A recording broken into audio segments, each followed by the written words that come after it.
All right, ladies and gentlemen, welcome back to the LA Sparks 365 Network here as we approach the 1 a.m. hour on the East Coast, 10 p.m. back here in the Pac Coast here in San Diego and Anaheim, California, folks. Welcome back, folks, to the LA Sparks 365 Network, your 24/7, 365 comprehensive home of the WNBA and your two-time WNBA champion Los Angeles Sparks, folks. So welcome in, folks, to the Whip Around Show dedicated to the entire WNBA that we like to call simply the W. Hello again, everybody. Cal McClure and Chris Manson joining you folks here from Studio 171 in the Ann and Hart Studios up in Anaheim, California. And, of course, I'm down here in wonderful San Diego, California. Chris, we were just laughing, of course, at the shenanigans of Sparks Mini Day on Backstage Sparks on TWC Sportsnet, man. So, how's it hanging? Not much, just hanging here. Just keep replaying that video of Candace Wiggins' video. Yeah, the Candace Wiggins on the Jumbotron at Staples Center was pretty cool, so that was very nice to see. But, Chris, we are going to be taking people around the WNBA tonight, Chris, for a wild whip-around ride for the next 28 minutes or so here, folks. But, Chris, we unfortunately, though, man, only have 2 games in the entire WNBA tonight, Chris. We're going to begin, of course, locally here with the LA Sparks defeating the San Antonio Stars 83-62. Chris, the final line score in the game for the Stars in the first quarter and the by quarter, 15-23-16, Chris, and above all, the whopping 8 points in the fourth quarter. And for the Sparks in the by quarter, 27 in the first, 14 in the second, 20 and 22 for 83 points. Chris, of course, leading the way is no one better. No one else does it better in the WNBA than the reigning MVP, Chris, Candace Parker, who took the game over with 23 points, Chris. Again, Chris, we talked about this in the postgame show, man, about the Stars coming in with basically half of their battery life and energy left after their gutsy performance beating the Mercury a few nights ago, Chris, in Phoenix. Chris, in your view, though, man, I mean, we talked about it for a good part of the last show, man. But again, was this more so the Sparks, shaking off the cobwebs of Game 1 at home? Or was this just about the Stars being completely gassed from a long, lengthy game in Phoenix the previous couple nights? Yeah. Yeah, what? Wait, what?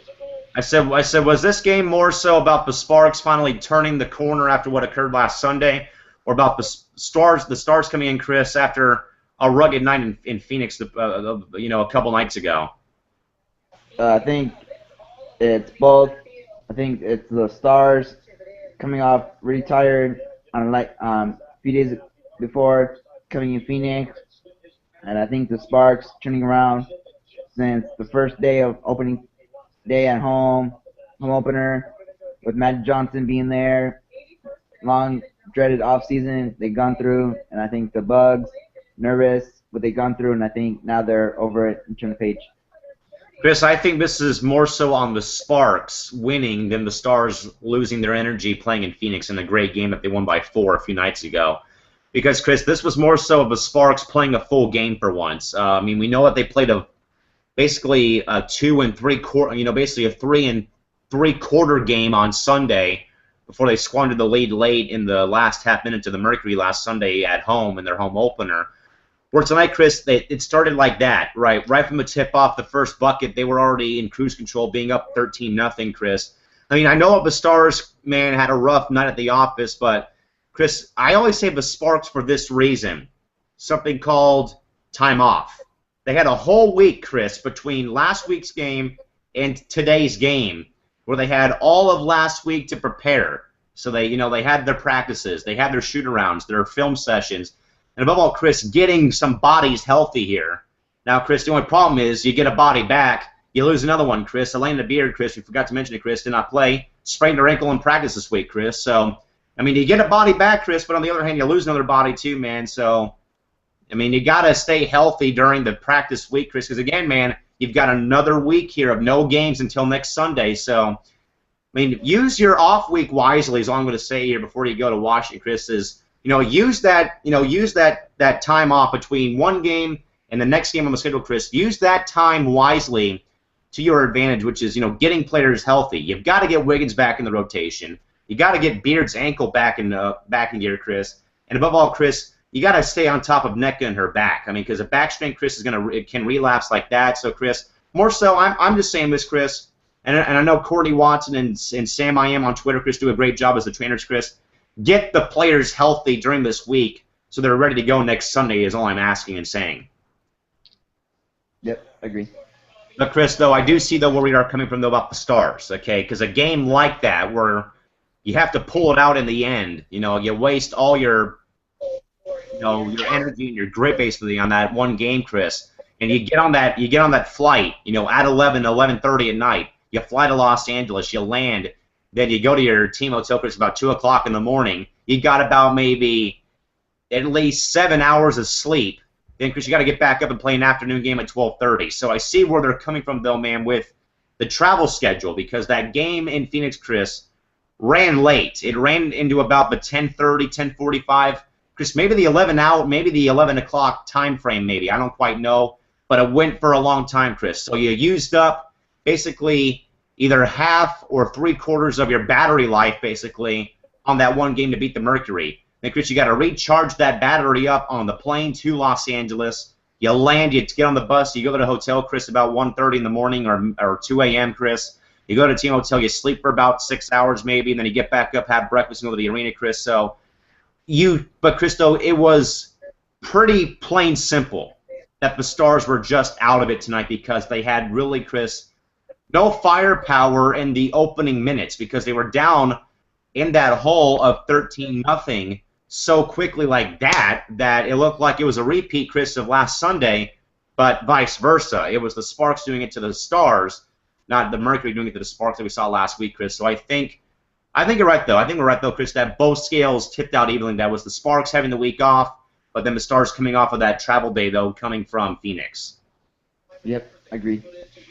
Staying with the numbers, Chris, on the analytical side of the spectrum here, Chris, the game statistics, field goal shooting, Chris, Sparks, 53%, San Antonio, 41%, and Chris, we talked about this too, man. 3-point shooting. Sparks were even keel at 50%, but again, Chris, the Stars shot 23.5%, Chris, for a team like the Stars that relies, Chris, so heavily on the three-point ball. Chris, they live and die by that, and tonight, Chris, they killed them and they died. They shot 23.5%, Chris. So I think that's a turning point in the game, man, is missing from the three-point line tonight because they shot a miserable 23%. Yep. Get back to the stats here, Chris. Free throw shooting, Stars even, actually perfect at 100%. Sparks at 90%. Other numbers here. Total rebounds, Stars 5, Sparks 4. Offensive rebounds tied at 6. Turnovers 15-13 San Antonio. 14-8 fast break points for the Sparks. 21-1 the biggest lead differential. Sparks led by 21. And Chris, we said in the last show, man, but again, 48 points for the Sparks in the paint. Player statistic-wise, for the Stars, Gia Perkins 17 points, Danielle Adams 5 rebounds, 2 players tied with 5 assists. Perkins with 3 steals, and Christian with 1 block. For the Sparks, CP3 23 points, Nneka Ogwumike 9 rebounds, Parker 6 assists and 4 steals, and Jantel Lavender 1 block. Sparks and Stars hook up again on June 14th at the AT&T Center. Chris, only one other game tonight in the WNBA that went to bonus basketball tonight down in Hotlanta, Georgia, Chris, and the Indiana Fever chalk up win number 1 of the season. They beat the Atlanta Dream 82-77, Chris, in a game that went back and forth and saw the Fever come out on top to win their first game of the year. Chris, the reason why we went into overtime, man, it was a low-scoring fourth quarter, but quarter-by-quarter score here for the Fever. 19, 20, 25, and 4, 1 through 4, and 14 in the extra period session for Atlanta. 21, 14, 25, and 8, 1 through 4, and only 9 in the overtime session. Chris, Indiana, man, we know about Tamika Catchings being out for a while because of a back issue, Chris. But, I mean, hey, 3 games they dropped 0-3, and Chris, they got some luck here winning the game in overtime, man. Now they finally got the win, man. Does this kind of, hopefully, Chris, boost their confidence level after beating the team that they beat or almost beat in the East Conference Finals last year, Chris. Do you think, Chris, that after their first 3 losses, that this win will finally, boost their confidence levels a little bit to sort of get back on the right track here? Yep, agreed. So again, the Fever in overtime beat Atlanta 82-77. We'll go to the stat department here. Chris, a rough night at the office for both teams, man, and I'll tell you why here quickly with the upcoming stats here, Chris, and just listen to them, man, before I go back to you, man. Field goal percentage in the game, 46% for Atlanta, 38.2% for Indiana, 33.3% from the three-point line for the Fever, and Chris, for the Dream, Gary Ford, man, 20% three-point shooting for the Fever, for the Dream, Chris. So, yeah, tough way to go down, man. We've seen 23, we saw 20, man. So, obviously, man, if you live and die with a three-point ball, you're not going to win a whole lot of games, Chris. And obviously, it showed tonight with 2 teams in the league that shooting below 25% is not going to get you anywhere anytime soon. Yep, I agree. Just like in the playoffs last season with the Sparks, ain't going to get you anywhere. Yeah, one three-pointer the entire 3-game series. Then, Chris, free throw shooting was just as atrocious, Chris. 69% for Atlanta, 66% for the Fever. Other stats here: 11-10 total rebounds for Indiana, 15-8 offensive rebounds for Indiana. And Chris, the turnovers here, man, were pretty ugly. 21 for Atlanta and 13 for Indiana. Chris, fast break points were not even close. 8-5 Atlanta. The biggest lead was 8 for Indiana, 5 for Atlanta. Chris, 30-26 for the points in the paint for Atlanta. So, Chris, basically, I'm going to say it, a pretty crappy gameplay tonight in Atlanta between both teams, Chris, because those numbers, man, are alarming and staggering. Because I know it went to overtime, Chris, but still, though, that is a ugly box score right there. Would you agree? Yep, agree. Yes. Very dirty, very, very dirty. I mean, use some Mr. Clean on the box score, please. Chris, player stat-wise for the Fever, Brianna, January, 16 points. Larkins, 22 rebounds. January, 7 assists. Larkins, 6 steals. And Carter, 1 block. For Hotlanta, Angel McCoughtry, 19 points. Erica DeSosa, 9 rebounds. Shawnee Schimmel, Chris, once again, man, 8 assists. 4 players tied with 2 steals. And Henry with 1 block. These teams will play each other again on June 29th in Indiana at the Bankers Life Fieldhouse. But Chris, staying with this game, man. I mean, Chris, I get it went to overtime, man, but those numbers, though, man. I mean, the 3-point shooting, the field goal shooting, the points, the fast break points, Chris, and above all, man, the turnover department. Chris, listen to this, man. I'm not joking either. 34 combined turnovers between the Dream and the Fever, Chris. So, obviously, man, I know it's overtime, Chris, but still a very sloppy, a very messy, and a very dirty box score, Chris, and above all, a very sloppy game played by both clubs tonight down there in Atlanta. What do you make of this, man? Because this has probably, man, been a very fun game, sure, Chris, but a very, very, just very bad game in my view. Yep, very bad game. I don't know what to say, man. It was pretty sketchy down there in Hotlanta yesterday. But, Chris, real quick, man, we're going to stay with this game real quick, man. I want to talk about Shawnee Schimmel, who I think, man, right now is possibly the front runner for the ongoing Rookie of the Year, Chris, because I think she's possibly, man, going to possibly break the assist record, I think, if she hasn't yet, Chris. Break the assist record for the Dream in maybe her first 5 games, Chris. Now, I don't think, man, I can recall in 10 years covering the WNBA or women's basketball that I can recall a rookie player like Shawnee Schimmel, Chris, who basically took the game by storm this quickly. Now, I know that we've had Candace Parker in 2008. We've had Diana Taurasi in 2004, Chris, and the 3-seed last year, Chris. But I solely, man, cannot recall in 10 years of covering this great game that is the WNBA, Chris, one particular player that has basically done something like this, where they have basically, played out of their mind, basically, out of their jock and bra and panties, basically, Chris, to what she's done so far, man. And it's staggering that through maybe, 4 games, or 5 maybe, that she's about to either tie and possibly break the assist record for the Dream, Chris, in her first 5 career games in the WNBA, Chris. I mean, honestly, man, I really can't think of any other rookie player that I've seen in 10 years in this league, except Parker and DT, perhaps, in last year's rookie class, that basically came in here, man, and did something this spectacular. I mean, I can't think of it. I don't know if you can either, man, but do you think that Shawnee Schimmel is possibly #1 right now in the ranking right now for Rookie of the Year, perhaps, in the WNBA? Yeah, I think so, and I think runner-up is probably Shania Gumke, probably. Possibly, man. I mean, what I've seen so far is those two are going to be going like this all the way to the end for the up-and-coming race for Rookie of the Year this year. But, Chris, I just don't know. And I've been around this game, man, for 10 seasons. You know, for 10 years I've covered the WNBA, man. And I honestly can't think of any one player, maybe other than Diana Taurasi in 2004 or CP3 in 2008, Chris, that basically came into the league and basically built their reputation after either one game, a slam dunk against slam dunks in 2 consecutive games, Chris, or above all in the first 5 games of their career.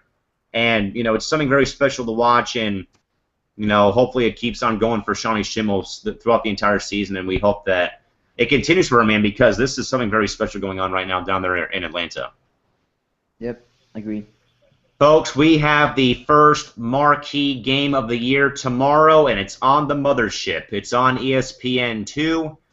And, folks, it's a clash of the Titans, and, folks, it could possibly be a preview of the 2014 WNBA Finals, folks. It'll be the Lynx at the Sky, 12:30 p.m. on ESPN2.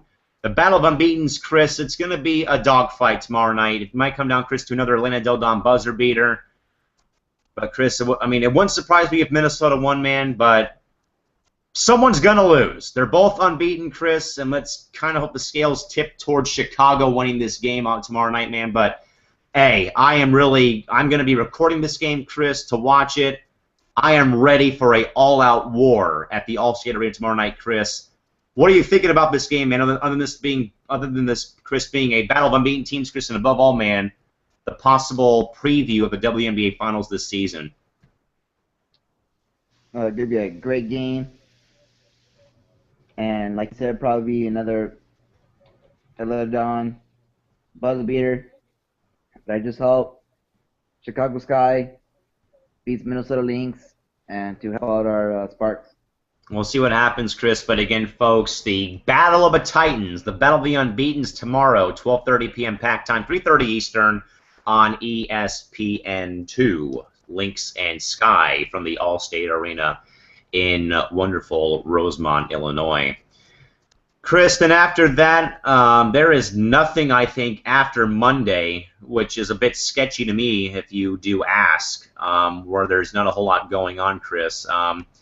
Folks, the upcoming forecast of games, there's only one game each day the rest of the week, folks. The upcoming schedule tomorrow, Minnesota, Chicago, 12:30, Pac time on ESPN2. Tuesday night, Seattle at New York. Wednesday, Tulsa at San Antonio. Thursday, Connecticut at Indiana. Then Friday, you've got New York at Washington, Seattle at Atlanta, San Antonio at Minnesota, Connecticut at Chicago, and Tulsa at Phoenix on Friday. Then on Saturday, the 31st, you got New York at Indiana at 4 o'clock p.m. And Chris, real quick, I want to talk about the Sparks here real quick.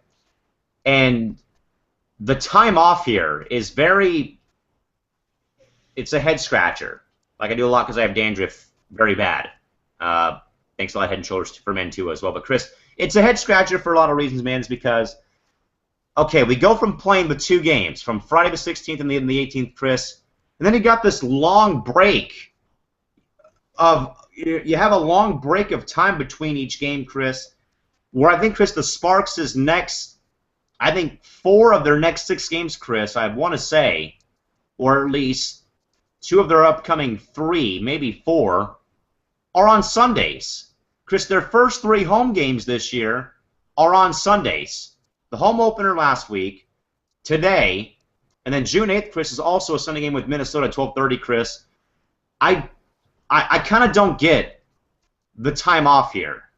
Now, I know it's beneficial, Chris, for the players to get healthy and stuff like NECA and ICE and AB, but, Chris, I mean, this isn't the NFL. I mean, we're not, this isn't the no fun league here. This isn't, sports where we have one game and then a whole week off to decide something, Chris. I mean, I kind of don't get it, man. I know we're in a abbreviated season because of the FIBA World Championships in Istanbul, Turkey this year, happening in September, Chris. But but it feels like, Chris, why does LA have so early in the year, Chris, these long like spring breaks, basically, that you play one game, then okay, school's out for a week, take some time off and come back one more Sunday. Then I kind of don't get it, Chris, and it's kind of actually pissing me off because I don't like waiting 5 more or 6 more days to watch another game on television. It's just it boggles my mind. I just don't quite get it. Yep, agree. I mean, Chris, I mean, you'd figure that this year, with them having the FIBA World Championships in late in the season, Chris, with the compacted schedule, that they would play more games during the week. But why, Chris? I mean, I could see this happening like later in the season, Chris. But why so early in the year where the fans are stuck at home with, waiting for Monday, for Tuesday, Wednesday, Thursday, Friday? Chris, I mean, they're waiting basically, Chris, another 6 damn days to watch another game. I kind of don't get it, Chris. And in my view, though, I mean, we know that there's the tournament is happening this year, Chris. But I mean, you'd think though that with them having this tournament that they would play more games back to back or more games during the same week. But Chris, why is this schedule this year sort of like the stupid ass NFL? I don't know. I don't think we're gonna know, Chris. And thank God this FIBA tournament is gonna have Chris for another 5 years until 2019 is gonna distract us again. So at least next year until 2019 will be crystal clear without any FIBA World Championship commitments, I guess, to anyone else. But again, folks, very confusing that we only have one game each day up until Friday. I mean, because Chris, this isn't the NFL, and this ain't the new major arena soccer league, Chris, where you basically play one game and have the whole rest of the week off, Chris. I really don't get it, Chris. I know it's good, though, that there is that time off, though, for players that are injured, Chris.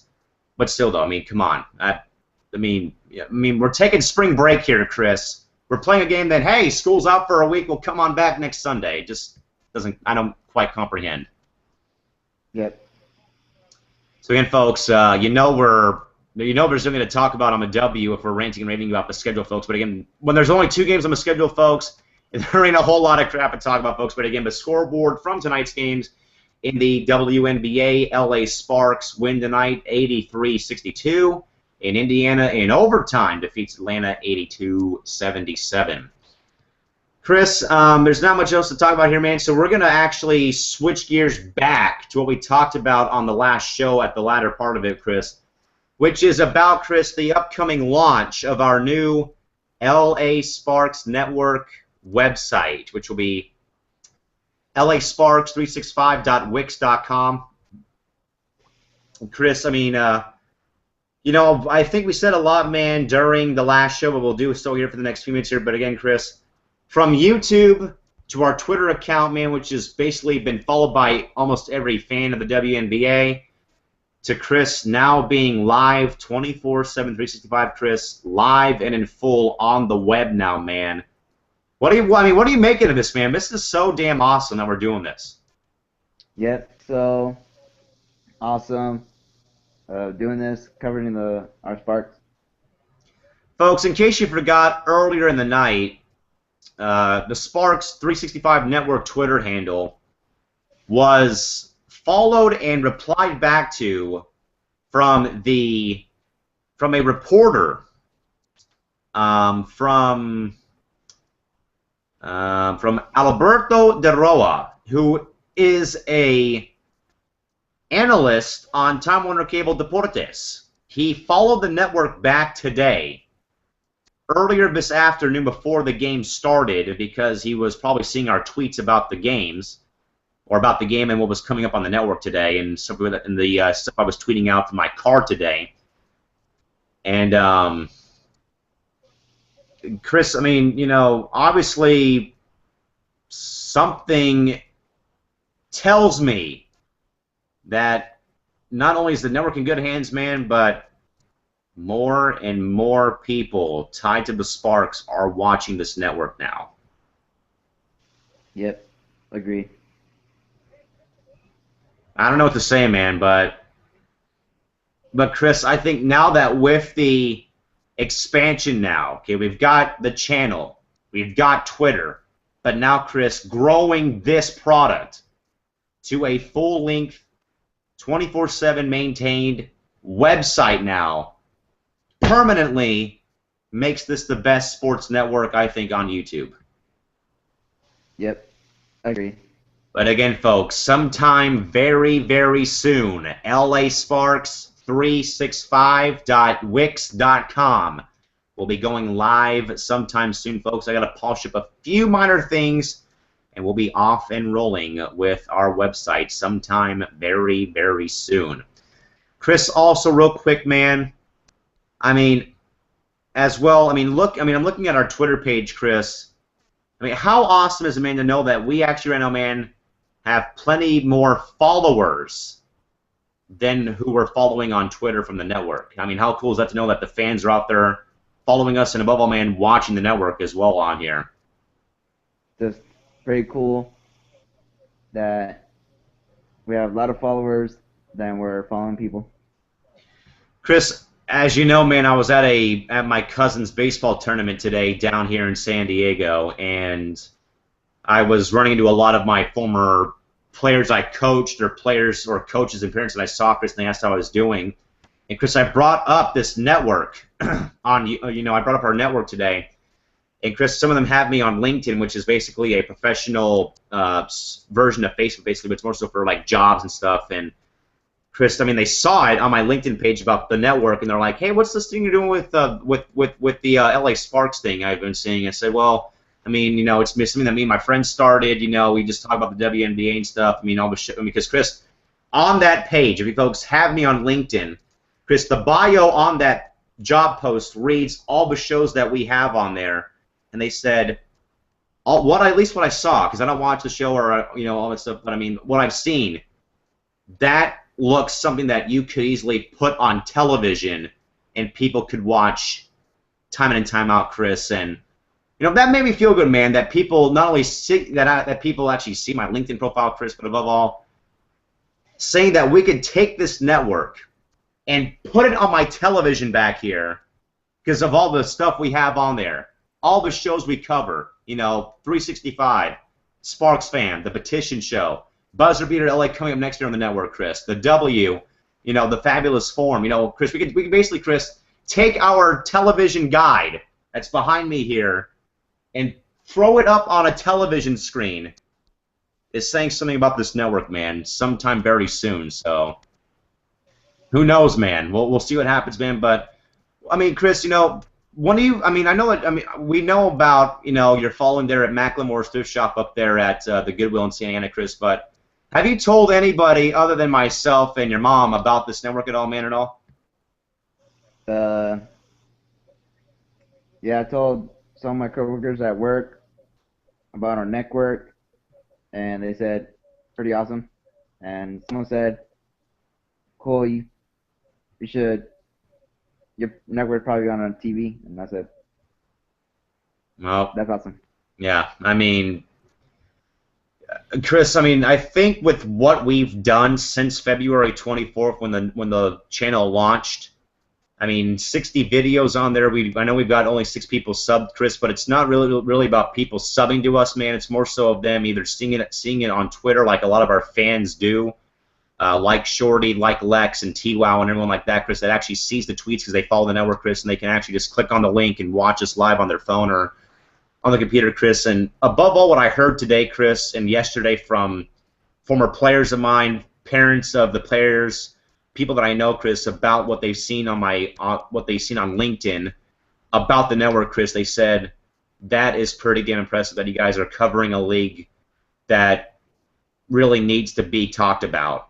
And I can't say enough thank yous again. And I'm not going back to last Sunday back into boo-boo mode over here in San Diego about what occurred last week. But, Chris, that made me feel good, though, man, that, people may not watch the WNBA, Chris, like what I saw this weekend or at least what I saw the past 2 days, man. But, what they've seen at least, Chris, all the shows that we do on my profile on LinkedIn, Chris, saying, that it's tremendous that we're covering a league and a team that no one really cares about or talks about or stuff like that. You know, and Chris, I'll say it here. I prefer doing this than the sports lounge.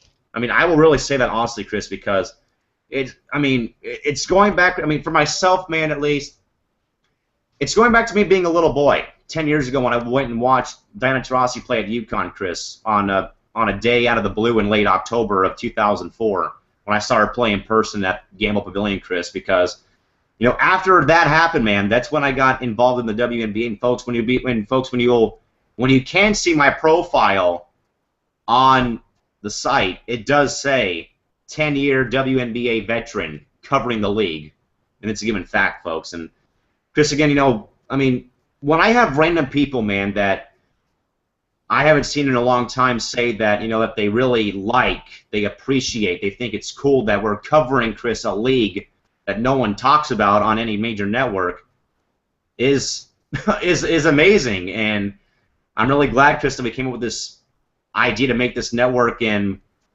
where we've come.